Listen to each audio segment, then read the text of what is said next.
Yeah, right there lads, I've got to be British here, and Sonic 2 is a relatively good game. It's hard as fuck on original hardware, but overall it's still a great game. What I'm less sure about though is whether or not this is much better.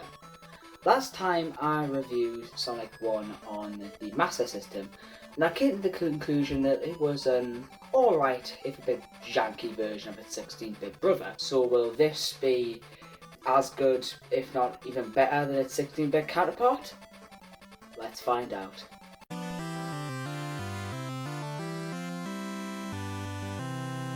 When people think of Sonic 2, their minds usually go immediately to the Mega Drive Classic, and understandably so. The day Sonic 2 released is a day that all Sega fans will remember, even if it isn't remotely possible for them to remember it, such as in my case. It was released on the 21st of November 1992, which was a Tuesday, so Sega's marketing team made probably one of the most memorable and successful campaigns in video game history. Sonic Tuesday. Since I'm British, this pun doesn't really land that well because we pronounce Tuesday properly, but since the Americans pronounce Tuesday as Tuesday, this pun actually works quite well. Little did most people know though, a month earlier Sonic 2 had already been released on the Master System, and that version of Sonic 2 is the one that I'll be looking at today.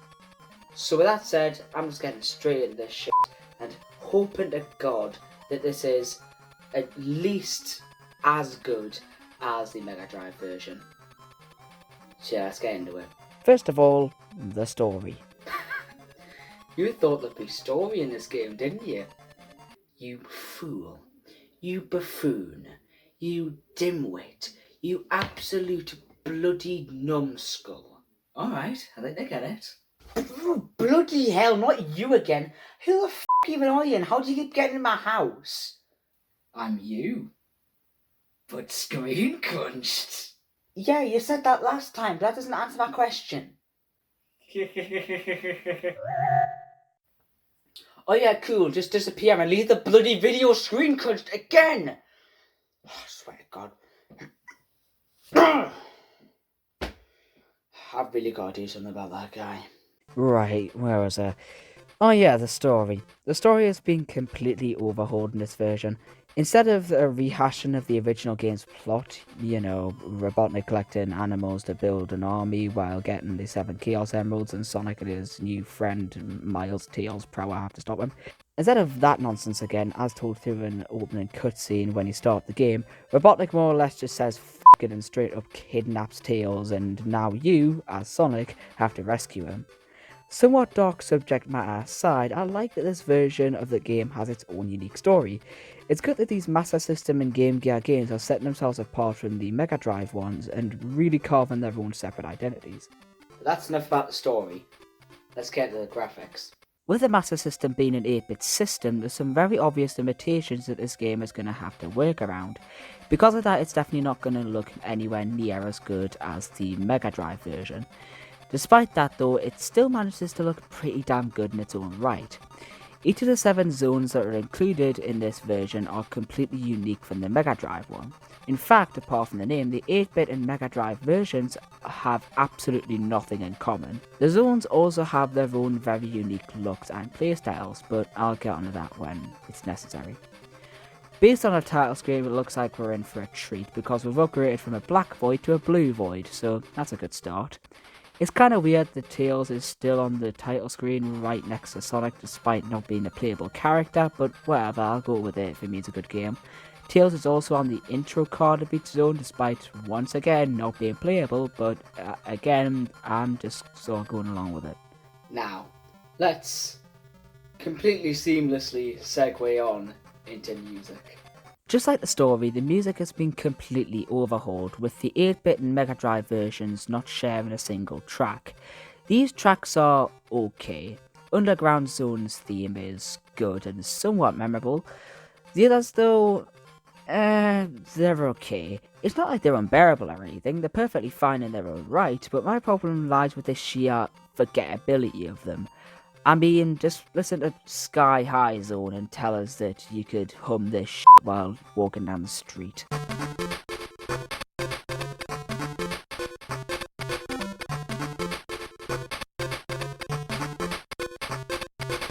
that's enough talking about the sound and graphics.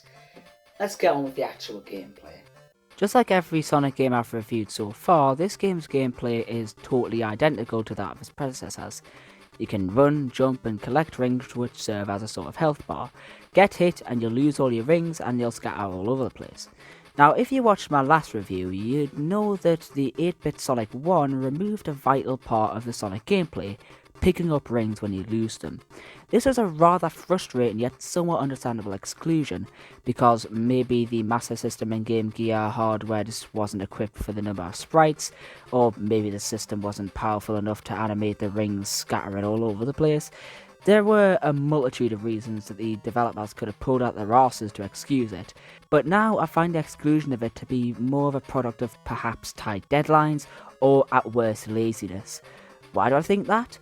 Well, that's simple. It's a feature in this game. Granted, it's heavily nerfed compared to its console brethren. Usually, no matter how many rings I have, no more than about 5 rings will spill out at any one time. Added to that, the mechanic is so poorly implemented. There's times where I'll get hit and I'll very clearly make contact with a ring that I dropped, but the game just doesn't recognise that.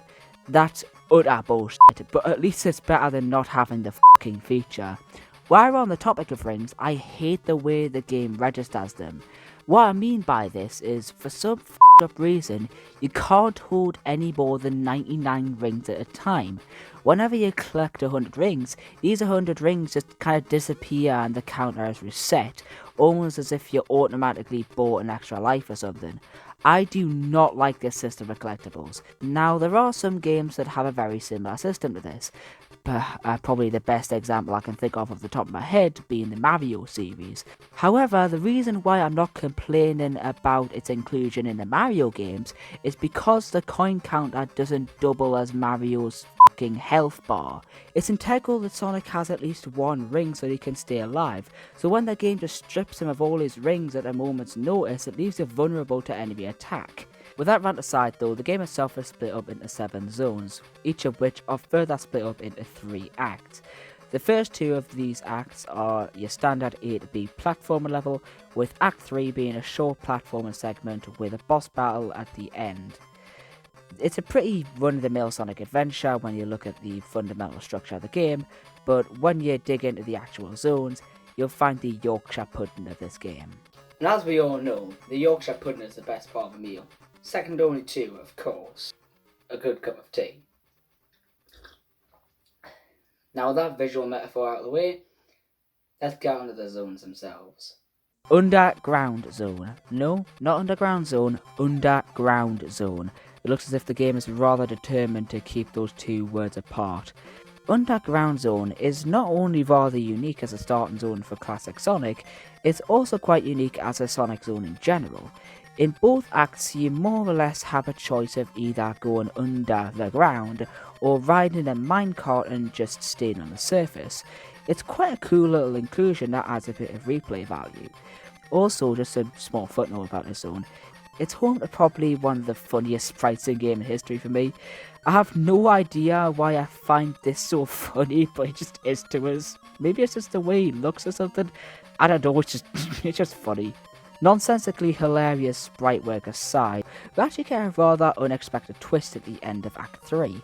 While you're running through the act, you'll reach a ramp that would usually result in immediate death, since you can't get high enough to escape the pit and the floor is quite literally lava. Right as you're about to fall into the lava though, Robotnik comes out of nowhere and rescues Sonic from the unsatisfying death. Barely has the confusion had time to set in that you're already fighting the underground zone boss, this weird worm thing. The battle takes place on a slope on which these rocks keep bouncing down. All you need to do is dodge the rocks and let them damage the weird worm thing since you can't do it yourself. So yeah, that was one hell of a mindfuck to just drop on us without any explanation. Now, an explanation never comes in this game, but worry not, for I have looked up an answer, and I went on the most reputable source for Sonic knowledge, the Sonic Wiki, and I found out that it's basically exactly what it looks like. Basically, Robotnik just would rather feed Sonic to his new creation than have him drop into a pit of lava. And honestly, I don't blame him. If you've had this adversary for so long, I probably want the personal pleasure of killing him myself as well. And rather than just having him just unceremoniously drop into a pit of lava. So yeah, I'm not surprised. After that, we're dropped right into the next zone, Sky High Zone, which sounds more like a description of the developers while they were creating this zone than an actual name for it.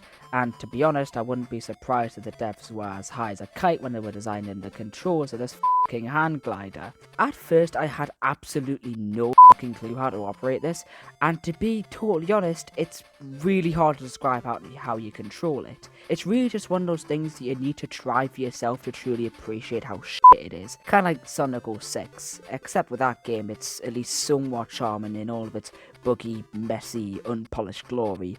This just feels like the devs just sat around at a table and were just like, you know what, we need to create the worst controls of all time, what you got? And then they just barfed whatever bullshit they could think of at the top of their head. The absolute worst part about this stage, other than the absolutely backwards controls of the hang glider, is the location of the Chaos Emerald in Act 2. But I'll get to that later. The rest of the zone isn't that bad. The boss has you fighting against these little penguin looking things. After you beat the first wave, you drop down and face another wave. This time you also need to destroy these yellow things, which I guess are eggs. After that, this goose thing comes up and shoots home and flame attacks at you. It's not that difficult. Aqua Lake Zone.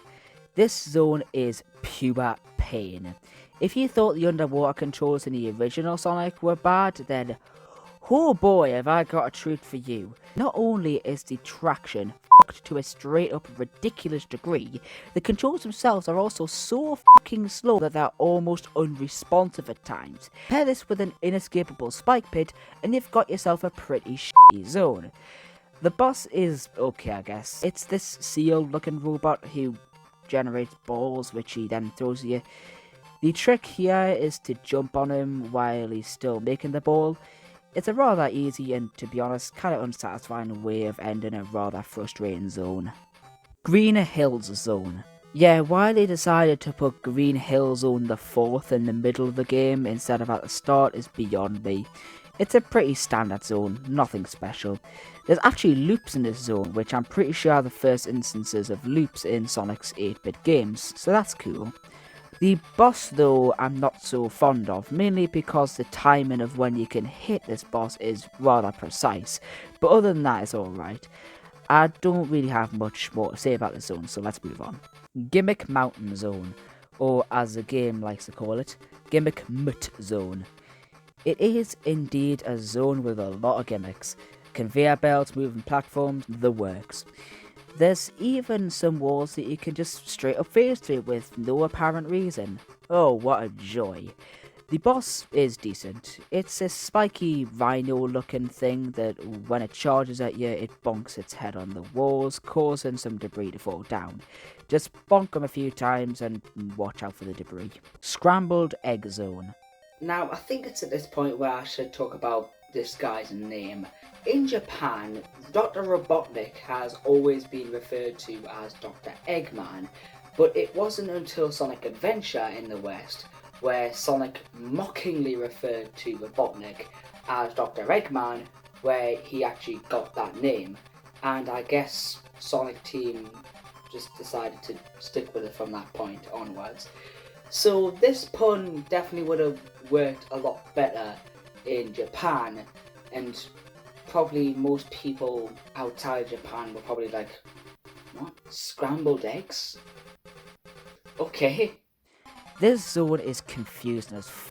It's basically just one massive pipe maze with some platforming, because I guess the devs forgot they were making a Sonic zone halfway through, so they said, oh f***, hurry, put some platforms and enemies in it. Yep, that'll do. I have nothing against this style of gameplay, it's just a bit confusing to get my... I have absolutely nothing against this style of gameplay, it was just really confusing to get my head around at first. The boss of this zone is a metallic Sonic. Where have I seen this before? Nah, I'm drawing a blank. This boss is surprisingly easy because he can deflect the majority of his attacks. When you beat him, he drops a Chaos Emerald. I think it's at this point where I should talk about how the Chaos Emeralds work in this game. Much like Sonic 1 on the Master System, Sonic 2 hides the Chaos Emeralds in Act 2 of each zone, barring Scrambled Egg Zone. If you've collected all of the Chaos Emeralds before the Metallic Sonic, you'll move on to the final zone, which I'll get onto in a second. If you don't, you'll be given a credit sequence, at the end of which you'll see Sonic looking up at the night sky, and Tails is there, heavily implying that Tails was killed by Robotnik. This is probably one of, if not the most heart-wrenching moments in the entire Sonic series. The game is more or less saying that Tails is dead and it's your fault. I wouldn't be surprised if this was the only ending that anyone got back in the day, because some of the emeralds, especially the one in Sky High Zone, are hidden extremely well. So well that I had no choice but to declare my French citizenship and look up a walkthrough for the majority of them. The special stages, as far as I know, are non-existent in this game. If they do exist, I have no clue how one would access them. With all that aside, let's get into the final zone. Crystal Egg Zone, like Scrambled Egg Zone, only more clear, and I must say, it's a clearly good zone. Cease. Ow! Okay, I deserve that. It takes more or less every aspect of the previous zones and really tests your knowledge and mastery of them. The final boss is against, surprise surprise, Dr. Robotnik. Turns out he was actually evil this whole time. It takes place in this little arena surrounded by pipes. The idea behind it is that Robotnik does his attacks, and once he's finished with those attacks, that's your chance to pop out the pipes and give him a slap across the face. It can get really intense because the fight goes on for quite a while, and a single mistake can end that attempt in its tracks. Once you beat that boss, Robotnik runs away, escapes through a teleporter, Tails appears out the same teleporter, then they run off together and look into the night sky, where an image of Sonic and Tails together appears. To me, this kind of puts a damper on the whole Tails died theory for the bad ending, since Sonic and Tails are both clearly alive here. I've also heard a theory that the reason why Tails can't die in Sonic 2 for the Mega Drive is because it's actually Tails' ghost. Personally, I don't subscribe to that theory, since Sonic can't really die either, because when he dies he just respawns. But Sonic is very clearly alive since he can interact with objects. Actually, now that I think about it, Tails can also interact with objects. Maybe both Sonic and Tails are dead in the good ending, since Sonic let Robotnik get away and you get a game over screen after the credits. God, these theories are really confusing. Yeah, I think I'm just gonna end off this video as soon as possible before my brain caves in on itself. So, overall, what do I think of this game? It's alright. When you compare it to the Mega Drive version, it's really not that great. I'd say that the only thing that this game has over the Mega Drive version is the fact that this doesn't have the overly frustrating special stages that the Mega Drive version has. But then again, that's been replaced by absurdly well hidden Chaos Emeralds in this version, which, to be honest with you, is more of a negative than it is a positive. So, yeah, overall, it's not a bad game by any means, but yeah, it's not too terrific either. So yeah, that about wraps this up. That was this video, and I hope you hated it. If you did, please make sure to smash that dislike button, and while you're at it, make sure to subscribe as well. See you next time.